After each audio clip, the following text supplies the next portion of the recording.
میں اتنا شرمندہ تھی چکا ہوں، اللہ دے خوف میرے اندر اتنا آ چکا ہوں، میں گھبرا گیا ہوں، پریشان تھی چکا ہوں، میں جہل کے اندر موجود ہوں، میں اتنا گھبرا گیا ہوں کہ میں اللہ دی حد کو تروڑے۔ اللہ نے فرمایا دانا نہیں کھاؤنا، میں کھا دیں ہون سونا بڑا آسمان نہیں کھا کی میں، وہ بڑایا کی میں ہے، سجایا کی میں ہے، ڈر دے مارے 350 سال عرصہ میں آسمان کو نہیں دیکھ سکیا،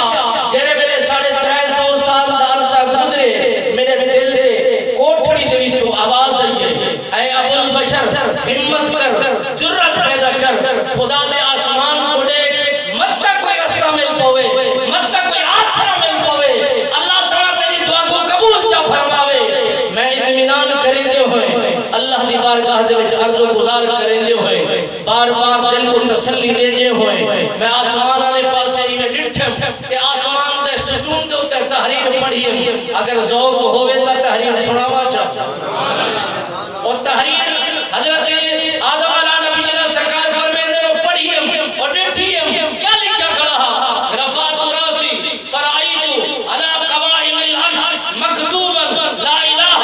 الا اللہ محمد رسول اللہ۔ حضرت آدم علیہ نبی جنہ سرکار فرمیندے جرے میں نے یہ تحریر پڑھی ہے، میں مسکرا پیا، میرے دل کو تسلی پہنچی ہے، میرے دل کو تسکین ملی ہے کہ میرا راستہ مل گئے، میری منزل میں کو مل گئی ہے۔ حضرت آدم علیہ نبی جنہ سرکار نے یہ ہاتھ چاہتے ہیں، یہ ہاتھ چاہ کے فضائی بلند کی دن مولا مہربانی فرماوے ہاں، منت لاوے ہاں، احسان فرماوے ہاں، جنہ خوبصورت نا اپنے نام دے نال جوڑی کھڑی، اپنے محبت علی نام کو اپنے محبت علی نام دے نال ملائی کھڑی، میں ہی نام دا واسطہ لینا، ہی نام دا وسیلہ لینا کہ ہی محمد رسول اللہ دے نام دے صدقے میرے نال سلو بھی فرما چاہتے کو جنت دوبارہ عطا بھی فرما۔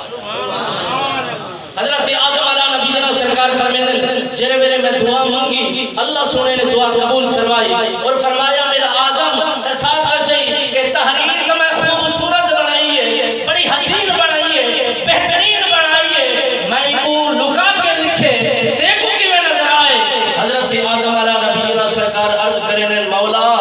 منت لاوے ہاں، احسان فرماوے ہاں، رونداری ہاں، اکھی دے وچوں ہنجو وہینداری ہاں، تیری یاد دے وچ توبہ استغفار کرینداری ہاں، اپنی بخشتی بارگاہ خداوندی دے اندر التجائی کرینداری ہاں، دل نے